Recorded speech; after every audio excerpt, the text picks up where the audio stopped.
The city at night was a different beast. During the day, it buzzed with a kind of hopeful chaos. But after dark, the light retreated to specific places, pooling in the windows of expensive restaurants and clubs, leaving the rest in shadow. It was in one of these pools of light that she worked.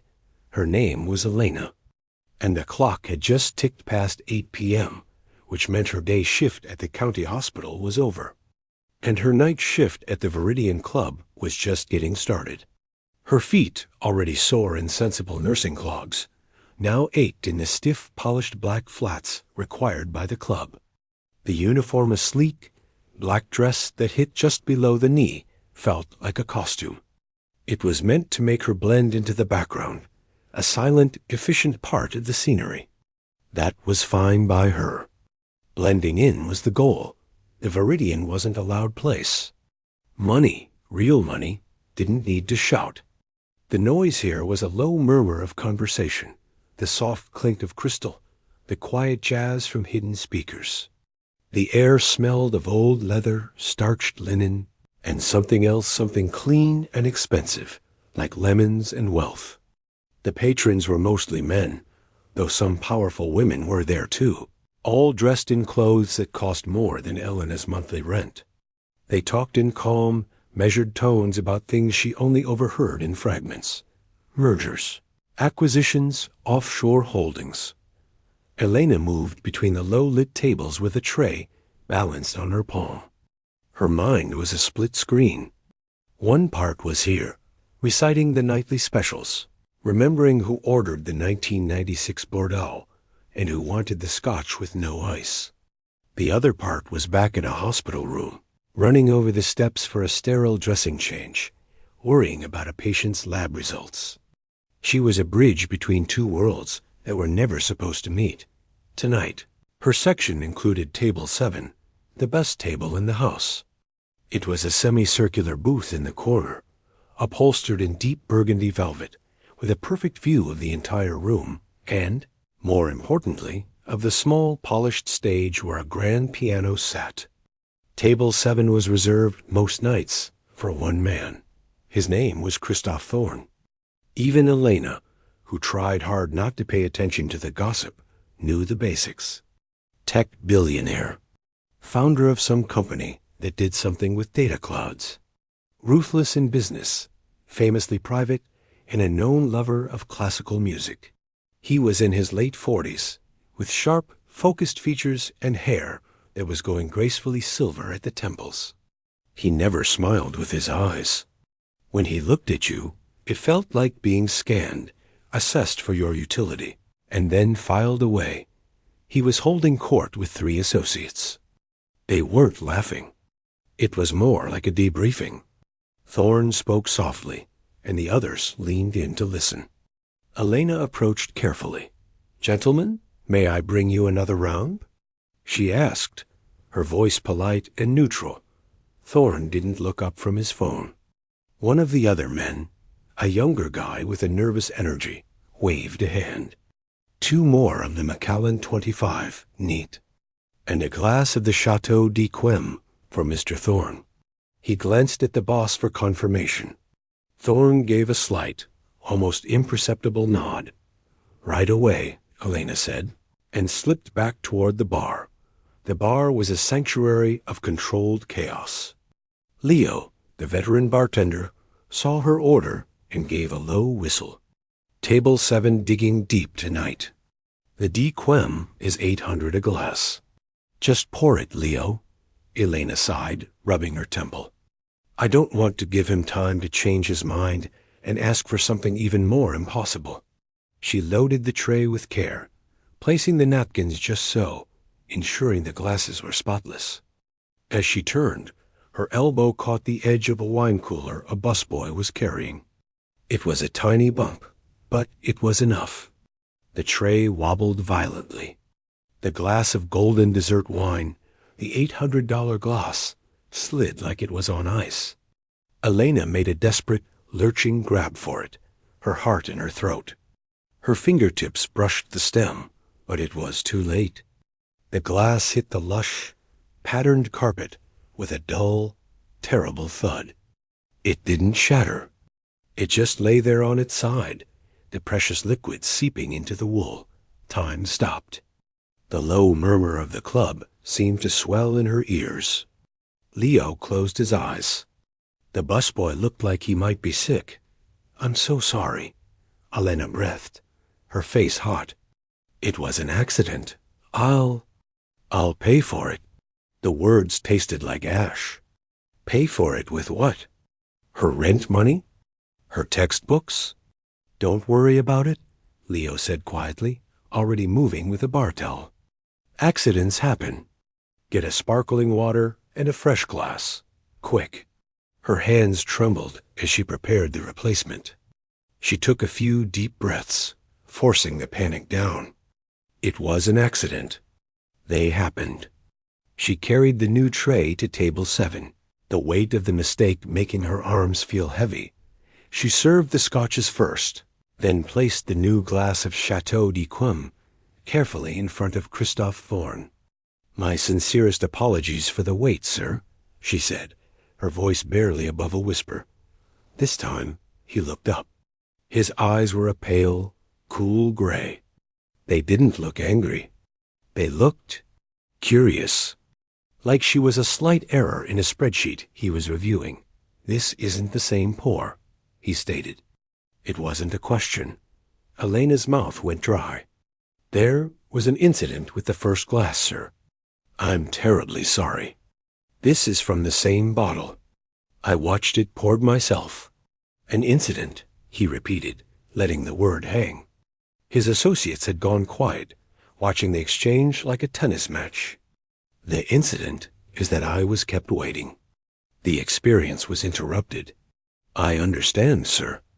Again, my apologies. The glass is, of course, complimentary." She used the manager's scripted line for such disasters.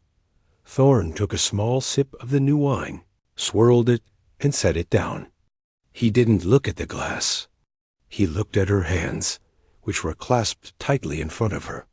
She had long fingers, calloused from hospital work and constant washing.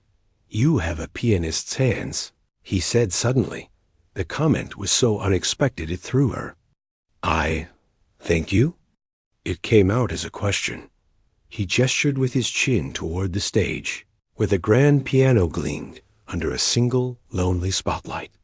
It was a beautiful instrument, rarely used except for the hired jazz pianist on weekends.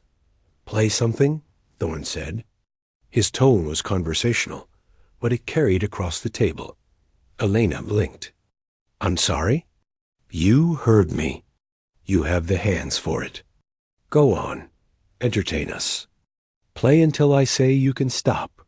A nervous chuckle came from one of the associates, quickly stifled. Elena felt a cold trickle of dread down her spine. This wasn't about the wine anymore. This was something else. Double quote, sir. "I'm a waitress. I'm not a performer. The club has musicians for—" "The club," he interrupted, his voice still calm, "has a piano, and I am a patron who is inconvenienced. Consider it a unique form of gratuity. Or," he paused, leaning back into the velvet booth, "consider it a direct request from me to your manager. Gene, I'm sure he'd be very interested in discussing the financial logistics of broken inventory and dissatisfied clients." The threat was velvet wrapped, but it was pure steel beneath. She saw it in his eyes. This was a test, a game, a way to reassert the natural order of things after a minor hiccup. He wasn't asking her to play piano. He was asking her to jump. And the unspoken question was, asterisk how high? Asterisk her choices collapsed into one terrible certainty. Refuse, and she'd likely be fired on the spot. Gene, the manager, lived in fear of displeasing men like Thorne. She needed this job. The hospital alone didn't cover it all. The walk from table 7 to the stage was the longest 20 steps of her life. The low murmur of the club had died down. People at other tables had noticed. They saw the waitress in her uniform, face pale, walking toward the instrument of her humiliation. A few smiles were hidden behind hands. It was a novelty, a bit of unexpected drama in their otherwise predictable evening. The piano stool was cold. The spotlight was hot and blinding, cutting her off from the room, making her feel exposed and utterly alone. She looked down at the keys, a sea of black and white that seemed to swim before her eyes. Her grandmother's words from a lifetime ago in a sun-filled living room echoed faintly. Asterisk, music is a friend, Elena. It listens when no one else will. Asterisk, but this wasn't about friendship. This was about survival.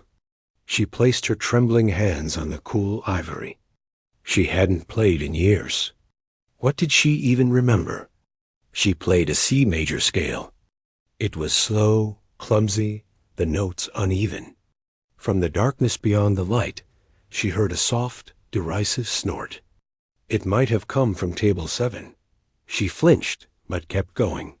She fumbled her way through the first few bars of Twinkle. Twinkle, Little Star, a song she'd played for her grandmother as a child. It sounded hollow and sad in the grand space. Keep going. Thorne's voice cut through the air, calm and authoritative. I didn't say stop. A wave of heat washed over her.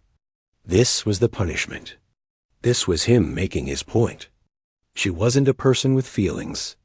She was a variable in his evening that needed correcting. The mechanical performance had begun. She took a shaky breath and moved on to another half-remembered children's tune, her fingers stiff and uncooperative, each wrong note a tiny public defeat. The first few minutes were a special kind of torture. The bright spotlight wasn't just light. It felt like a physical weight, pressing down on her shoulders and the top of her head. It burned the back of her neck. It was so intense it made everything outside of the piano a dark, blurry void. She could hear the club, but she couldn't see it. She could hear the low murmur of conversation starting up again, the occasional clink of a glass, a soft laugh that felt like it was meant for her. She felt like a bug under a magnifying glass, exposed and helpless. Her fingers, which felt like stiff, clumsy sausages, kept moving. She had a small handful of songs saved in the dusty back rooms of her memory from when she was a girl. Her grandmother had paid for lessons for 2 whole years, scraping the money together because she said every person needed one thing that was just for the soul. Elena had loved it then. But life got in the way. The lessons stopped. The piano sold to help with bills. The music faded. Now she dug for those old, broken pieces. After the sad twinkle, twinkle, she tried chopsticks. It was supposed to be a silly, simple duet. Played alone, by a terrified adult under a spotlight, it just sounded pathetic. The simple, plinking notes echoed in the quiet room, each one a little monument to her embarrassment. From the darkness, near where table 7 sat, she heard a man's voice. Not Thorne's, but one of his companions. He said something low, and there was a short, sharp chuckle. It wasn't a joyful sound. It was the sound of someone enjoying a private joke at someone else's expense. The heat in Elena's face spread down her chest. She wanted to vanish, to sink right through the polished wood of the stool and into the floor. Keep going. Thorne's voice came again. It was calm, clear, and it cut through the air like a knife. It held no anger, no real malice. That was the worst part. It was just instruction. He was a man used to being obeyed, and he was simply reminding her of the fact. I paid for a show. Let's hear more. Paid for a show. The words twisted in her gut. He hadn't paid a dime for this. Not really. He had paid for his expensive wine and his steak. This, her humiliation, was just extra. A free side of entertainment. She felt a flash of anger then, hot and sharp, but it was quickly smothered by a heavier wave of shame and fear. Just get through it, she told herself. Asterisk, play the notes. Don't think. Just play until he gets bored. Asterisk, she moved on to other fragments. A clumsy version of Heart and Soul. The first few bars of For Elise, but she got lost after the famous opening part, the note stumbling into a wrong chord that made her wince. She tried to remember a pop song she liked, but her mind was a blank white wall of panic. She defaulted to scales again, up and down, up and down. The most basic building block of music, now a tool of punishment. She stole a glance out into the darkness, shielding her eyes slightly from the spotlight. Her vision adjusted just enough to see shapes. Table 7 was a dark blob. She could see the red glow of a cigar tip moving in the gloom. They were talking again. Her playing had become background noise, a slightly awkward soundtrack to their conversation. The other tables had fully returned to their own worlds. The novelty of the waitress at the piano had worn off. She was part of the furniture again, just a strangely persistent and bad piano player. This, she realized, was the whole point. He hadn't expected a concert. He had expected this. Compliance, the reduction of a person to a malfunctioning music box. He was demonstrating, to his table and to himself, that in his world, everything and everyone had a function. If you caused a minor disruption, you provided a minor amusement to balance the scales. It was a transaction. Her dignity for his spilled wine. The thought made her fingers slip, hitting a loud, discordant cluster of keys. A woman at a nearby table flinched slightly and shot a look toward the stage, a faint frown of annoyance on her face. Elena mumbled a sorry to no one in particular and dropped her hands into her lap, staring at the keys. The pause lasted only 3 seconds. Did I say you could stop? Thorne's voice was a little louder this time, a hint of steel finally showing through the calm. You play until the experience is satisfactorily corrected. Tears of frustration prickled hot behind her eyes. She blinked them back fiercely. She would not give him that. She would not cry in this spotlight. With a jaw so tight it ached, she placed her hands back on the keys. What was left? What else did she know? And then, from a deep, almost forgotten place, a melody surfaced. It wasn't from her childhood lessons. It was older.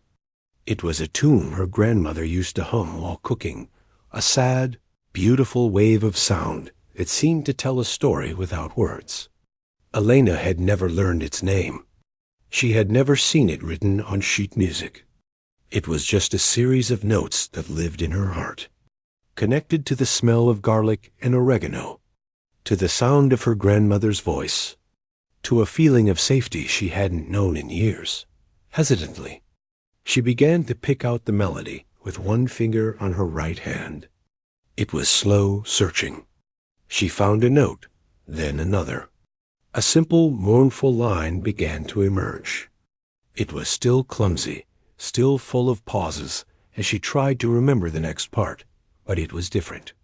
It wasn't chopsticks. It wasn't a scale. It was a feeling. She added a second finger, finding a harmony.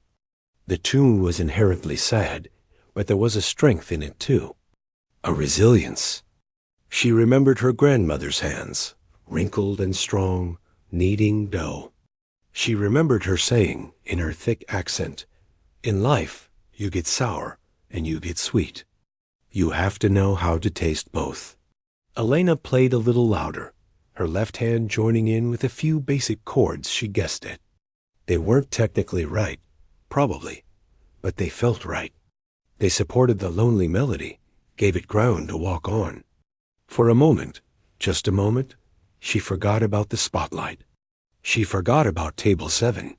She was in her grandmother's kitchen, and the music was a memory, and memories couldn't be humiliated.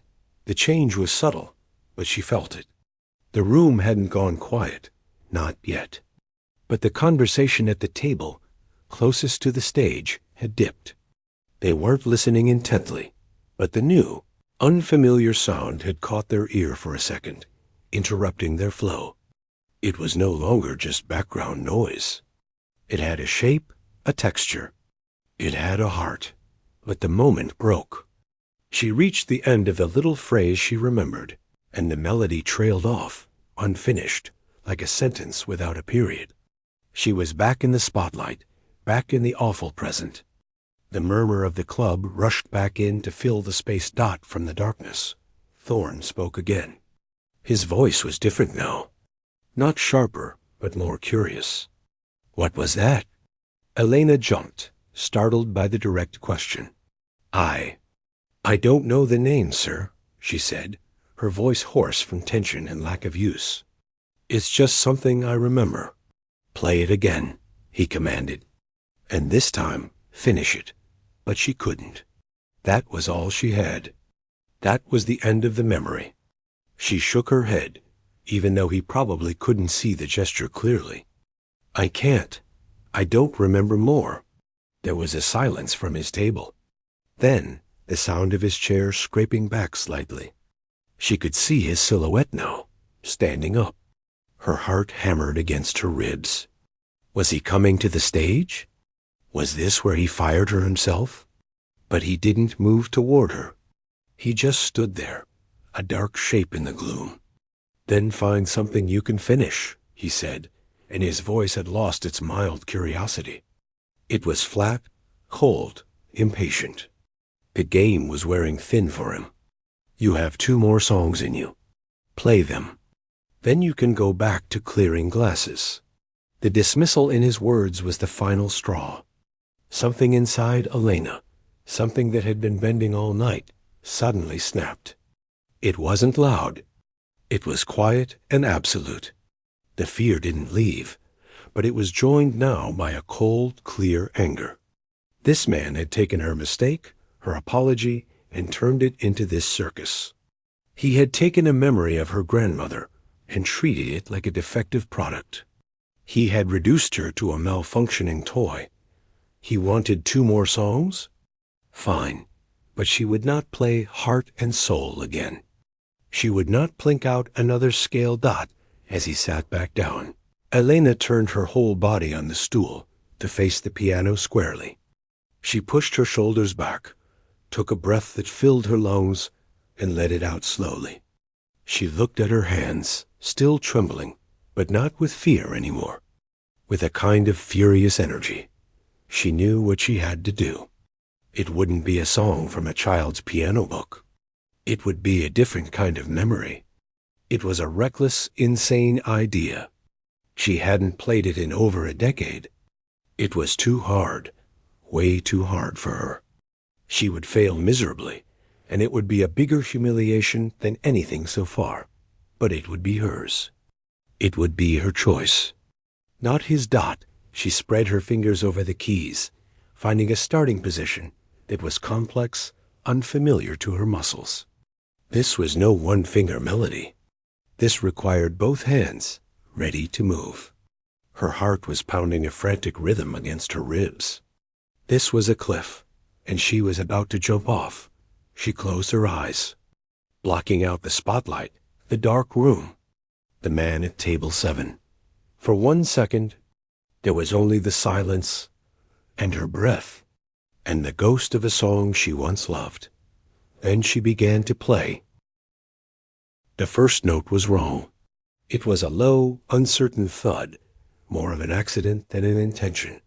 Her hands, which had just been fumbling through children's tunes, felt huge and alien on the keys. The complex starting position she'd tried to remember was already falling apart. A hot wave of immediate regret washed over her. Asterisk, this is a mistake. A huge, prideful mistake. You're going to fall flat on your face, and it will be worse than before.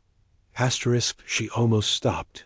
Her muscles tensed to pull her hands back into her lap. To surrender, to accept the humiliation as her due, and just walk away. But then she saw it. Not with her eyes, because they were still squeezed shut. She saw it in her mind.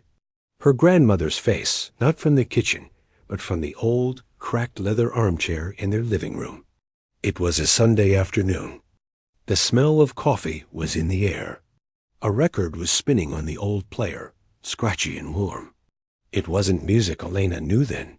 It was wild, sad, and beautiful all at once. It sounded like a story of a faraway place. She had asked, Abuela, "What is that?" Her grandmother had smiled, a smile full of longing and pride. "That, mi vida, is home. That is the sound of the city by the river. It is joy with cracks in it. It is called tango." The memory was as clear as water. She could see the dust dancing in the sunbeam by the window. She could feel the scratchy fabric of the sofa. And she could hear that music, not perfectly, but its spirit, its aching pull, its rhythmic heartbeat. Elena opened her eyes. She wasn't looking at the piano keys anymore. She was looking through them. The fear was still there, a cold knot in her stomach, but it was sharing space with something else now. A fierce, desperate need to connect to that memory, to that feeling, to reclaim something for herself in this terrible, glittering room. She let her hands relax. She stopped trying to force them into a perfect, remembered shape. Instead, she listened for the feeling. She started again, not with the complicated chords she'd half remembered, but with a simple, searching bass line in her left hand. 2 low notes, a pause, then a walk-up. It was the heartbeat. Thump, thump, thump, thump, thump. It was slow. It was bare. But it had a pulse. With her right hand, she began to trace a melody over the top. It wasn't the exact melody from the record. It was her own version, born from that memory. It was a lonely, wandering tune, full of questions. It sounded lost. It sounded like someone walking down a rainy, empty street at night, thinking of a place they couldn't go back to. For the first minute, it was fragile. A wrong note here, a hesitation there. But something was happening. She wasn't playing for Thorne anymore. She wasn't even playing for the silent watching room. She was playing for the woman in the armchair. She was playing for the little girl on the sofa. She was playing the homesickness her grandmother had carried across an ocean, and the love she had planted in a new country anyway. She leaned into the mistakes. If a note was wrong, she didn't freeze. She wrapped the next note around it, making it part of the story. The music wasn't about being perfect. It was about being true. It was about the ache of distance, and the warmth of memory. Gradually, almost without her realizing it, her hands began to remember more. A cascade of notes came to her fingers. A fast, rippling run that was like a sudden, joyful memory surfacing through the sadness. Her left hand found a stronger, more confident rhythm. The simple heartbeat became a driving, passionate pulse. The lonely melody transformed. It became defiant. It became passionate. It wept one moment and danced the next.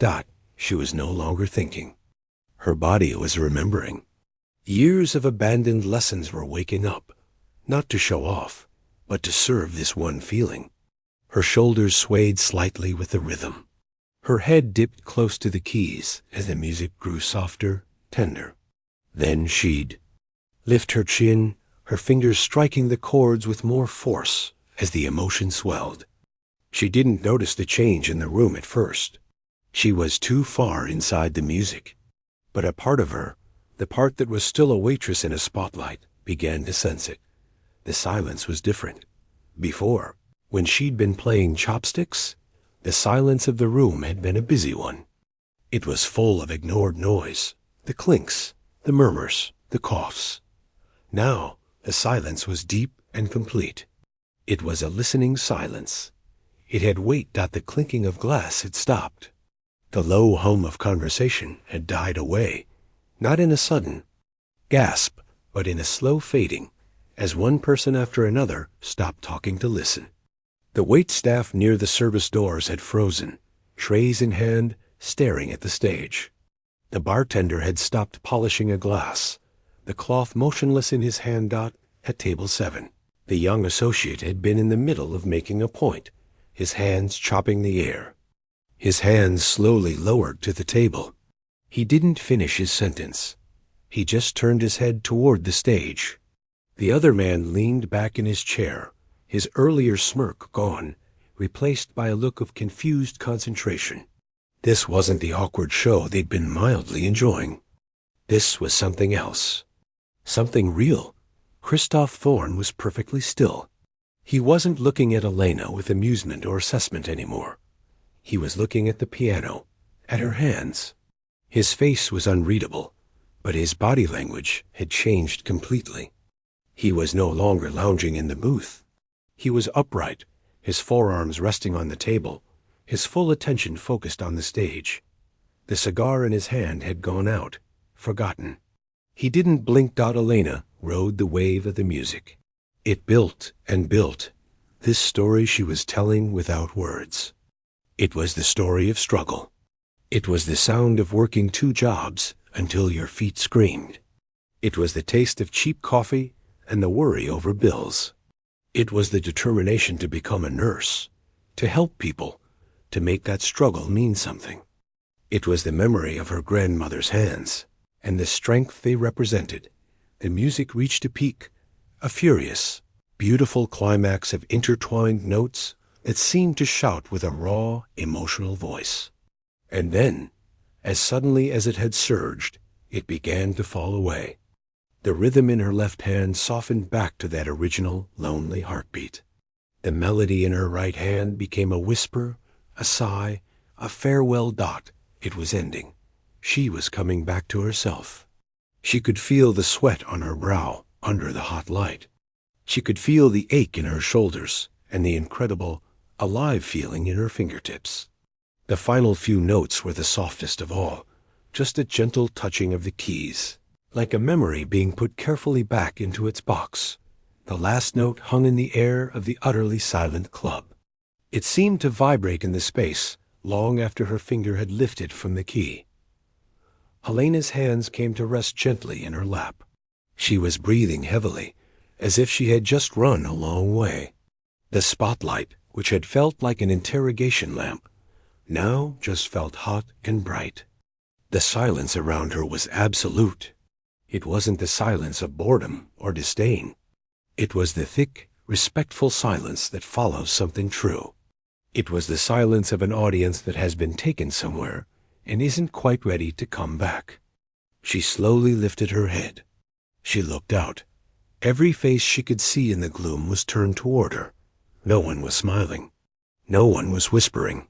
They were just looking. Some had expressions of quiet surprise. Others looked thoughtful, even moved. A woman near the front had her hand resting lightly over her heart. Then, Elena's eyes found table 7. The 2 associates were still staring, one with his mouth slightly open. And Christoph Thorne. He was looking right at her. But the power dynamic had shifted. The cool, assessing gaze was gone. In its place was something raw and unguarded. He looked stunned. He looked, for the first time all night, like he had been genuinely and completely surprised. Not by a business deal, but by a human being. He looked like a man who had been spoken to in a language he thought he knew, only to discover he'd never understood a single word of it until now. Their eyes met across the silent room. For a brief second, there was no billionaire, no waitress. There was just a man who had demanded a performance, and a woman who had, instead, given him a piece of her soul. Elena looked away first. The moment broke. She stood up from the piano stool. Her legs felt shaky, but they held. She didn't bow. She didn't acknowledge the room. She simply turned and walked off the small stage, her footsteps on the wooden floor the only sound in the huge, quiet space. She walked straight toward the staff door at the back, her path taking her right past table 7. She didn't slow down. She didn't look at him. She kept her eyes fixed on the door, on escape, on the other side of this nightmare dot. As she passed his table, she heard nothing. No sarcastic comment, no command to stop, no offer of money. Just that heavy, continuing silence. She pushed through the door into the bright, harsh light of the service hallway, and the door swung shut behind her, cutting off the silent watching room. The service hallway was a shock to the system. After the heavy, listening silence of the club, the hallway was all harsh fluorescent light and loud, practical noise. The hum of industrial coolers, the clatter of plates from the dish pit, the shouted order up from the kitchen. It was real, it was ugly, and it was a relief. Elena leaned against the cool painted cinder block wall, just out of sight of the small window in the door. Her heart was still hammering against her ribs, a frantic drum solo slowing to a steady, heavy thump. Her hands were trembling. She held them up and looked at them. They were the same hands that had just felt like they were channeling a storm. Now they were just her hands again, waitress hands, nurse-in-training hands, slightly red and chapped from constant washing. The door from the club burst open, making her jump. It was Leo, the bartender. His eyes were wide. Elena, what in the world was that? She just shook her head, unable to find words. That wasn't. You weren't just playing, he said, his voice low and urgent. People out there are just sitting. No one's talking. I've never seen anything like it. Thorne looks like he saw a ghost. The manager, a thin, perpetually worried man named Gene, hurried down the hall, his dress shoes clicking. He looked from Leo to Elena, his face a mask of confusion and anxiety. What happened? What did you do? Did you say something to Mr. Thorne? I played the piano, Elena said, her voice sounding strangely calm to her own ears. You caused a scene, Gene corrected, wringing his hands. A positive scene or a negative scene, I don't know yet. But a scene. The whole room stopped. He didn't ask for that. He asked for a little amusement. He peered at her. Are you in trouble? Is he angry? Elena thought of Thorne's face, that stunned, unguarded look. I don't think he's angry, she said slowly. I think he's surprised. Surprised is not a state billionaires enjoy being in, Gene muttered. Okay. Don't go back out there. Take a minute. Collect yourself. Then if Table 7 needs anything, I'll handle it myself. He scurried back toward the club, smoothing his tie. Leo gave her a long look, a mixture of awe and pity. You unlocked something in there, kid. For better or worse. He went back to his bar. Elena was alone in the buzzing hallway. The adrenaline was draining away, leaving a deep, wobbly exhaustion. She wanted to go home. She wanted to crawl into her bed and process the strange, violent tornado of emotions. But she couldn't. She had 3 hours left on her shift. She was a professional, and professionals finished their shifts after splashing cold water on her face in the staff bathroom. She tied her hair back into a neater version of its bun, straightened her dress, and took a deep, shuddering breath. She pushed the door open and went back into the club. The atmosphere had changed. It wasn't silent anymore, but the noise was hushed, respectful. Conversations were conducted in lower tones. As she walked to the service station to pick up a water pitcher, she felt eyes on her. Not the mocking, curious eyes from before, but different ones. Appraising, thoughtful.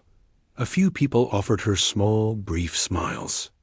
One older gentleman gave her a slight, approving nod. Her eyes went to Table 7.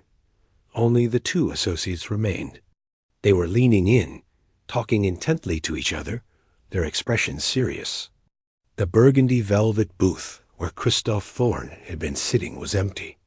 A busboy was already clearing his place setting. He was gone. A complex flood of feelings hit her. Relief, first and foremost. She wouldn't have to face him, wouldn't have to decipher what he might say or demand next. But under the relief, there was a strange, sharp prick of something else. Not disappointment exactly. More like the feeling you get when you tell a deep, personal truth to someone and they just walk away without a word. It felt unfinished. For the rest of the night, she moved through her duties like an automaton. Refill waters. Clear plates. Present the dessert menu. Her body did the work while her mind replayed the last 10 minutes at the piano. The fear, the snap of decision, the way the music had taken over. She thought of her grandmother. She wished, more than anything, she could call her and tell her about it. But her grandmother was gone. The music had been a letter to a ghost, and the whole room had overheard. The associates at table 7 left an hour later. They left a tip on the table, a very large, very crisp tip, far beyond the usual percentage. When she cleared their glasses, she found no note, no message. Just money. It felt like a translation of the entire evening into the only language they truly understood. She put it in the shared tip pool without a word. When her shift finally ended, the walk to the staff locker room felt longer than ever. She changed out of her uniform into her jeans and sweater, her ordinary clothes feeling like a protective shell. As she was pulling on her coat, Jean appeared at the locker room door. Elena. A word. Her stomach tightened. Here it was. The fallout? He led her back to his small, cluttered office. He didn't sit behind his desk. He leaned against it, looking uneasy. I spoke with Mr. Thorne's assistant, he began. Just now. On the phone. Elena waited, saying nothing. He settled the bill for table 7. He added a significant gratuity for the staff. Specifically mentioned, it was for the unexpected entertainment. Jean rubbed his forehead. His assistant also said that Mr. Thorne would not be returning to the Viridian for the foreseeable future, that his schedule had changed. Elena blinked. He's not coming back? Because of me? Not because of you, Jean said quickly, then paused. Well, yes, because of you, but not in a you're fired way. More in a the experience has been concluded way. He looked at her, genuinely perplexed. What did you play out there? It wasn't just a song. It was a tango, Elena said softly. Or my version of one. It was for my grandmother. Jean nodded slowly, not really understanding, but accepting it. Well, whatever it was, it ended things. You're a good waitress, Elena. You're careful. You're polite. This was an anomaly. We'll forget it happened.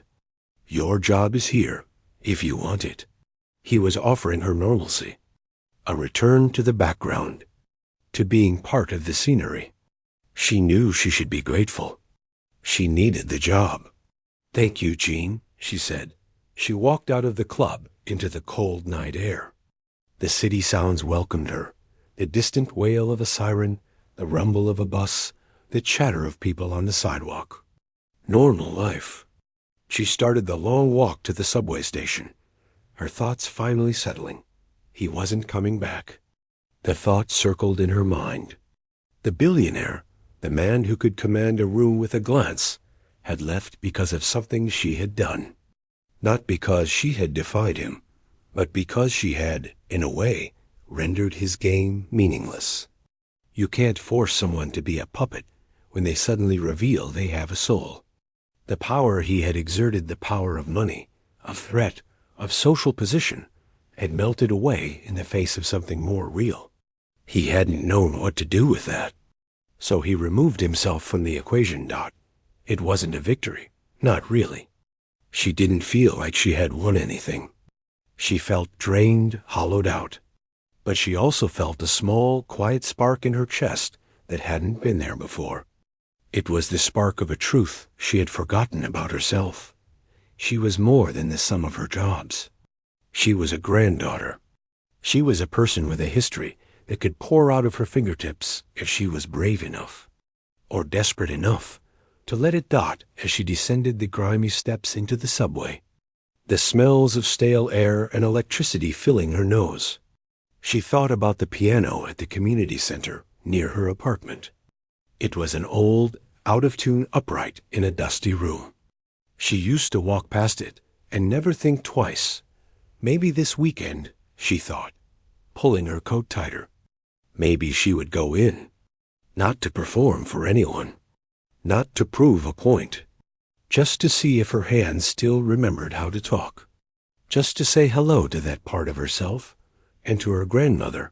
Again, out the train roared into the station, a blast of wind whipping her hair. She stepped on, found a seat, and leaned her head against the cool glass of the window. The reflection looking back at her was tired, but the eyes were clear. She had silenced a room full of powerful people.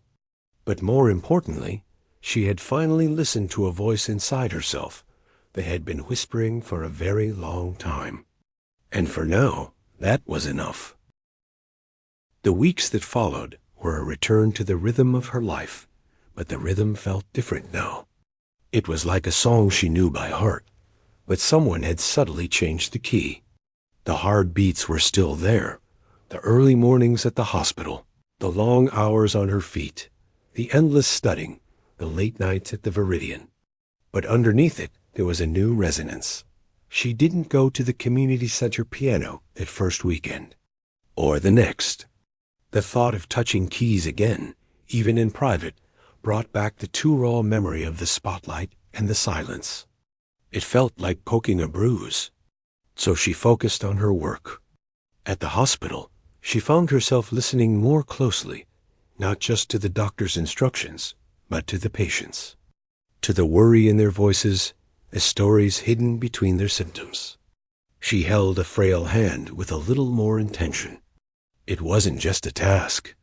It was a connection dot at the club. Things were quiet. Gene had been true to his word. The anomaly, as he called it, was never mentioned. The staff looked at her with a bit of wary curiosity, but it faded as the familiar routine took over. Table 7 was occupied by other wealthy patrons, none of whom asked her to play the piano. Life moved on.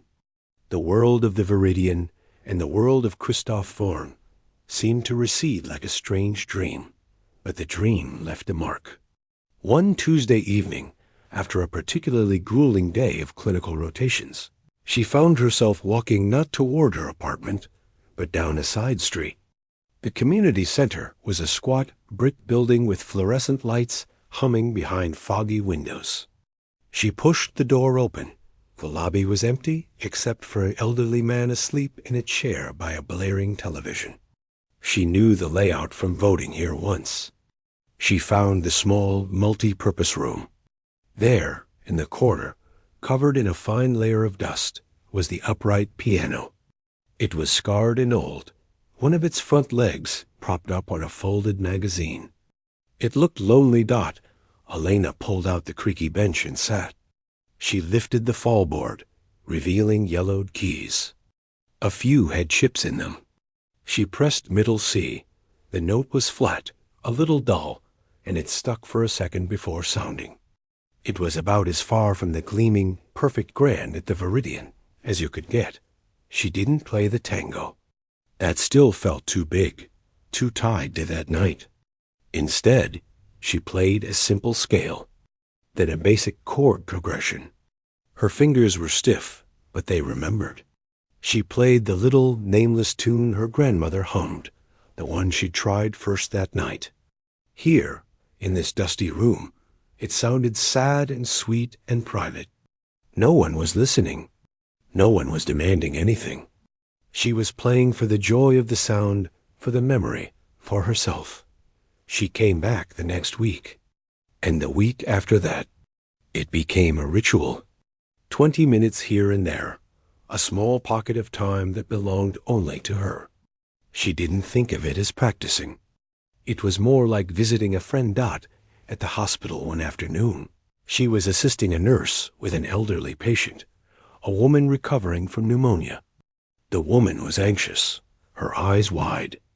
As Elena took her blood pressure, she heard the woman humming under her breath, a shaky, off-key little melody without really thinking about it. Elena hummed it back, harmonizing softly as she noted the numbers on the monitor. The woman stopped, looked at her, and a smile broke across her weathered face. "You have an ear for it, dear," she rasped. "Your tune is lovely," Elena said. "My husband used to whistle it every morning when he made the coffee." The woman's eyes grew distant, but she was no longer looking at Elena with fear. She was somewhere else, somewhere safe. It was a small moment, but it felt like the music was seeping out, not in a dramatic wave, but in these quiet human connections. It was no longer a weapon or a defense. It was a bridge. Meanwhile, in a minimalist office high above the city, Christoph Thorne was trying to focus on a spreadsheet. He'd been trying for an hour. The numbers blurred together. This was unusual for him. His mind was a precision instrument, trained to block out noise and focus on data. But lately, a different kind of noise intruded. Not a sound, but a memory of a sound. The raw, unfinished, passionate cascade of notes that had come from that piano. He had replayed the moment 100 times in his head. The initial annoyance at the waitress's clumsy playing. The cold satisfaction of her obedience. Then the shift. The moment the music changed. It hadn't become technically perfect. It had become alive. He had spent his life acquiring things. Companies, properties, art, loyalty. He could command performances from world-renowned musicians with a phone call and a check. But he had never been surprised by beauty. He had never had it erupt, unplanned and defiant, from a source he had deemed insignificant. It had shaken a fundamental belief that everything had a price, a place, and a purpose he could assign. He'd left the club that night not in anger, but in a kind of retreat. The transaction was over, but it hadn't ended the way he'd planned. He couldn't pay her off, praise her, or criticize her. Any of those reactions would have been a continuation of the game, reasserting his role as the evaluator. He had no script for what happened, so he removed himself, but he couldn't remove the memory. He found himself listening to sophisticated, recorded tango albums. They were flawless, and they did nothing for him. They lacked the ache, the stumble, the heart of that imperfect performance. One evening, his assistant brought in the mail. Among the financial journals and invitations was a simple cream-colored envelope, handwritten. The return address was the County General Hospital Foundation. He almost tossed it into the charity pile unopened. Something made him slit it open. It was a thank you letter. For a donation. A very large, anonymous donation made last month to a specific program. Funding for nursing scholarships and community music outreach. The letter was gracious, detailing how the funds would help students from underprivileged backgrounds pursue careers in healthcare and support arts programs for elderly patients. He hadn't made any such donation. He called his financial controller. After some checking, the man came back, sounding confused. "The funds were transferred from one of your charitable discretionary accounts, sir. The authorization code.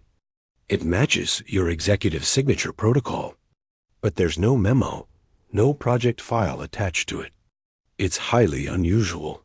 Thorne sat back in his chair. He hadn't authorized it. But the money was his. The signature protocol was his. It was as if a part of him, a part he didn't consciously control, had acted. A transaction, but one with no recipient to face, no performance to demand. A transaction meant to erase a debt he hadn't even known he'd incurred. It felt insufficient, but it was all he knew how to do. Months passed. Elena's life continued its demanding pace. She was sitting in the hospital cafeteria, highlighting a textbook, when another nursing student slid into the seat across from her. "Hey, you hear about the new scholarship?" Elena looked up, her mind full of pharmacology. "What scholarship?" "Some huge anonymous grant came through. It's for students with financial need who are also, get this, Engaged in the arts as a form of community connection. Weirdly specific, right? Mrs. Garcia said you should definitely apply. She said you play piano. Elena's highlighter stopped moving. A strange feeling crept over her, a chill that had nothing to do with the air conditioning. She thought of the empty booth at table 7, the large, silent tip, the way some people, when faced with something they can't own or control, try to pay for it and walk away. She didn't apply for the scholarship. She didn't need another transaction with a ghost. Her own hard work would have to be enough. The seasons changed. On a crisp fall afternoon, Elena was back in the community room. She was better now. She had learned the proper notes to her grandmother's tango, studying the sheet music she'd found online. She could play it with technical correctness. But she always came back to her version, the one with the hesitations and the emotional turns that felt true to her memory. As she played, the door opened. A small group of seniors from the center's activity program shuffled in, led by a volunteer. They were coming for bingo, which was set up on the other side of the room. Elena stopped, self-conscious. "I'm sorry, I'll finish up." No, dear," one of the women said, waving a hand. She had bright eyes and a kind face. "You play. It's nice. Better than the silence." So Elena kept playing. Something simple this time. A gentle, flowing piece. She played softly. Background music for the rustle of bingo cards and the low calls of the numbers. When she finished, she closed the piano lid quietly. As she gathered her bag, the woman with the bright eyes approached her. She took Elena's hand in both of her own. Her hands were cool and papery. "Thank you," the woman said, her voice firm. "My Arthur," he played. "Not anymore. It's been a long time since I heard it live. It's good for the soul. You keep coming back, you hear?" Elena nodded, a lump in her throat. "I will." She walked out into the autumn sunlight. The transaction here was clear. It was in the woman's warm hands, in the shared quiet of the room. It was in the coffee she'd make for herself when she got home, and the studying she'd do, and the shifts she'd work. It was a life, built note by note, shift by shift, connection by connection. She didn't know what had happened in Thorne's Tower. She didn't know about the donation, or his restless thoughts. That was his story, happening in a parallel world of glass and steel that no longer touched hers. Her story was here, on the street, in the hospital, in the dusty communi.